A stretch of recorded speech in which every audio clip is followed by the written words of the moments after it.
अगर आपको थायराइड की जांच करानी है या कराने जा रहे हैं तो आपको किन किन बातों का ध्यान रखना है जिससे कि आपकी रिपोर्ट में किसी तरह की खराबी ना आए। तो ऐसे लोग जिनको थायराइड से संबंधित लक्षण हैं या पहले से थायराइड की दवाइयाँ खा रहे हैं, ऐसे लोग जो किसी अन्य बीमारी के लिए दवाइयाँ खा रहे हैं, वे प्रेग्नेंट महिलाएं, तो इन सबको किन किन बातों का ध्यान रखना है जांच कराने से पहले। तो ये वीडियो इसी पर आधारित है। नमस्कार दोस्तों, मैं डॉक्टर नवीन बैसला।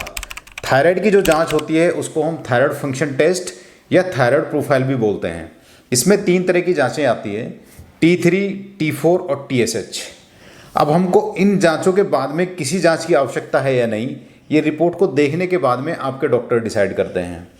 अब इस जांच को कराने का जो टाइम होता है वो सुबह का समय होता है, क्योंकि जो TSH हार्मोन है वो एक सर्कैडियन वे में सिक्रीट होता है, जिसका लेवल शाम में कुछ और, रात में कुछ और सुबह में कुछ और होता है।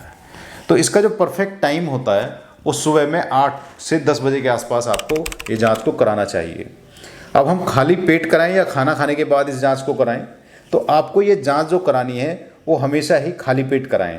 कुछ रिसर्च इसमें बोलती हैं कि आप इसे खाना खाने के बाद भी करा सकते हैं, लेकिन किसी तरह का कन्फ्यूजन ना रहे, मैं आपको बताना चाहूँगा कि इस जांच को खाली पेट कराना ही सबसे अच्छा होता है, वो भी सुबह के टाइम, जब आपको खाना खाए हुए 8 घंटे से ज़्यादा का समय हो गया हो, तभी आप इस जांच को कराना चाहिए। कुछ लोगों का प्रश्न होता है जो दवाइयाँ ले रहे होते हैं थायराइड की, तो वो कहते हैं कि क्या उस दिन भी उनको थायराइड की दवाई खानी है जिस दिन वो जांच कराने जाते हैं। तो जी हाँ, आपको उस दिन भी थायराइड की दवाई को खाना चाहिए। किन्हीं कारणों से अगर आप उस दवाई को लेना भूल गए हैं, अगर 1 या 2 दिन भी आपको हो जाते हैं, तो भी आप इस जांच को करा सकते हैं। आपकी रिपोर्ट में किसी तरह की कोई खराबी इससे संबंधित नहीं आएगी।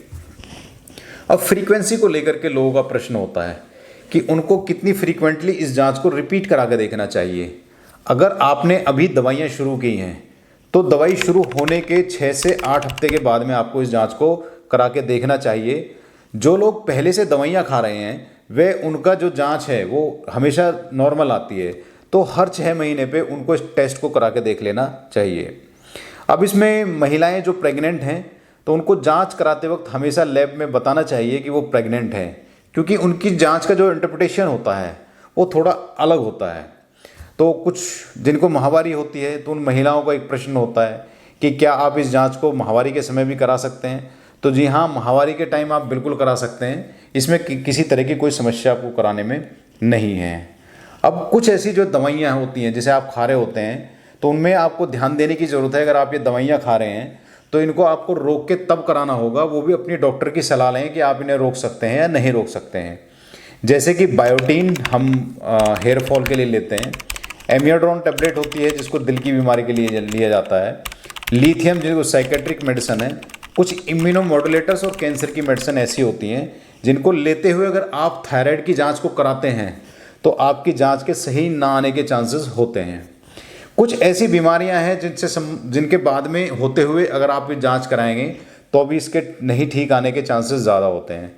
जैसे लंबे समय से अगर आपको बुखार आ रहा है या किसी गंभीर बीमारी से ग्रसित हैं, या आप जांच कराने से पहले आप सोए नहीं हैं, या आप बहुत टेंशन में हैं, तो आप इन जांचों को कराना अवॉइड करें। तो आप अगर इन बातों का ध्यान रखेंगे तो आपकी रिपोर्ट में किसी तरह की समस्या नहीं आएगी। इससे संबंधित अगर आपका कोई प्रश्न है तो आप कमेंट करके पूछ सकते हैं। आप वीडियो को लाइक करें, शेयर करें व चैनल को सब्सक्राइब करें। धन्यवाद।